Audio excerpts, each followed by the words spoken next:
United states के साथ engagement हर दिशा में आजकल चल रही है भारत की।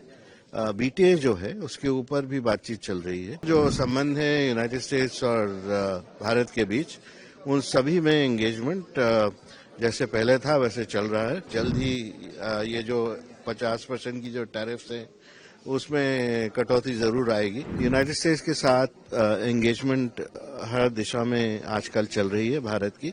बीटीए जो है उसके ऊपर भी बातचीत चल रही है। जैसा कि यूनाइटेड स्टेट्स के एम्बेसडर सर्गी गोर ने कल ही कहा है कि आज भी एक और राउंड ट्रेड का चलेगा और उसके बाद जो डिफरेंसेस हैं उनको नैरो करने की बहुत बड़ी कोशिश है दोनों साइड से। भारत और अमेरिका दोनों चाहेंगे कि ये जो बीटीए है ये जल्द से जल्द इसके ऊपर सहमति बने। दोनों देशों के लिए अच्छा है।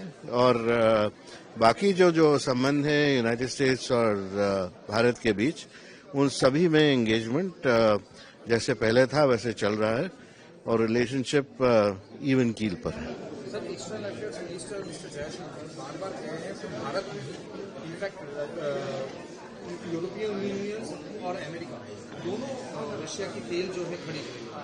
तो अगर उनकी पाबंदी नहीं है और हम कल जो कहा गया है कि भारत यूएसए का इम्पोर्टेंट एलाई है, उसके बाद भी इतनी टैरिफ क्यों? मतलब ये तो एक ही पॉइंट का दो सिक्का हो गया कि हम गाली जी हम लेने से गलती है और बाकी लेने से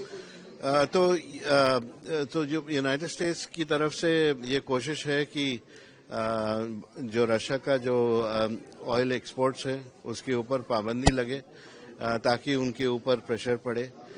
बाकी के जो देश जिनका आपने जिक्र किया, चाइना के साथ यूनाइटेड स्टेट्स और चीन के बीच में एक एडजस्टमेंट की बातचीत चल रही है। और बाकी जो सबसे बड़ा देश जो इम्पोर्टर्स हैं, दो यूरोपियन यूनियन के देश हैं और एक टर्की है, वो यूनाइटेड स्टेट्स के स्ट्रेटेजिक एलाइज हैं। तो इसलिए भारत ही ऐसा देश है जो बच जाता है।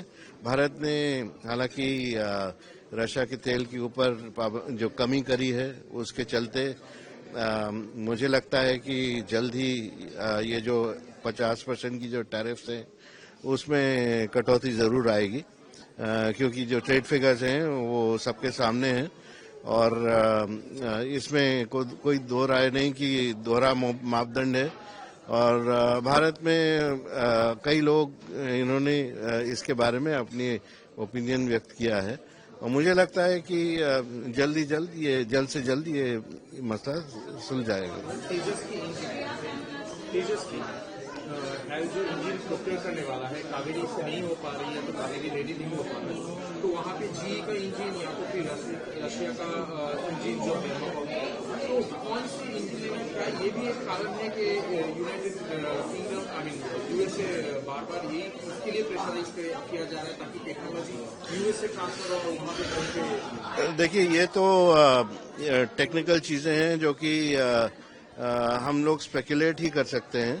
मेरे ख्याल से स्पेकुलेशन ठीक नहीं होगा, क्योंकि किस तरह का इंजन भारत को लेना चाहिए इसके ऊपर एक एक्सपर्ट कमेटी है और डिफेंस प्रोक्योरमेंट कमेटी है जो ये तय करेगी। मीडिया में और बाकी लोगों के जो बयान आए हैं वो तो ओपिनियंस हैं, तो मैं उस पर कोई टिप्पणी नहीं करना चाहता। चीन के साथ जो भारत के संबंध हैं वो पिछले कुछ दिनों में बेहतर हुए हैं और हमने देखा है कि फ्लाइट की रिजम्पशन हो गई है, वीज़ाज में जो सिचुएशन हो वो बेटर हुई है। उसके साथ साथ कॉमर्स मिनिस्ट्री की तरफ से भी बयान आए हैं कि चीन के जो इन्वेस्टमेंट्स हैं, जो पहले प्रेस नोट 3 के पाबंदियां थी वो हटा दी जाएंगी, उसके ऊपर विचार हो रहा है। तो लगातार बायलैटरल रिलेशनशिप में इम्प्रूवमेंट्स हैं और मुझे लगता है कि आगे चलकर ये एटमॉस्फेयर अच्छा बनेगा।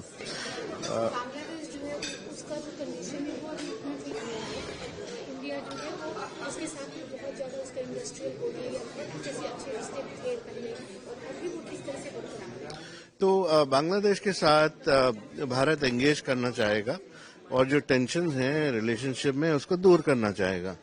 इलेक्शन जैसे ही बांग्लादेश में खत्म होते हैं उसके बाद जो भी गवर्नमेंट आती है बांग्लादेश में भारत जरूर उसके साथ एंगेज करेगा। हमारे दोनों के बहुत बड़े स्टेक्स हैं एक दूसरे कंट्रीज में। आप इंडस्ट्री को देख लें, कॉमर्स को देख लें, कनेक्टिविटी को देख लें, या फिर पीपल टू पीपल टाइज हैं। सभी क्षेत्रों में बहुत जरूरी है कि भारत और बांग्लादेश आपस में कोऑपरेट करें।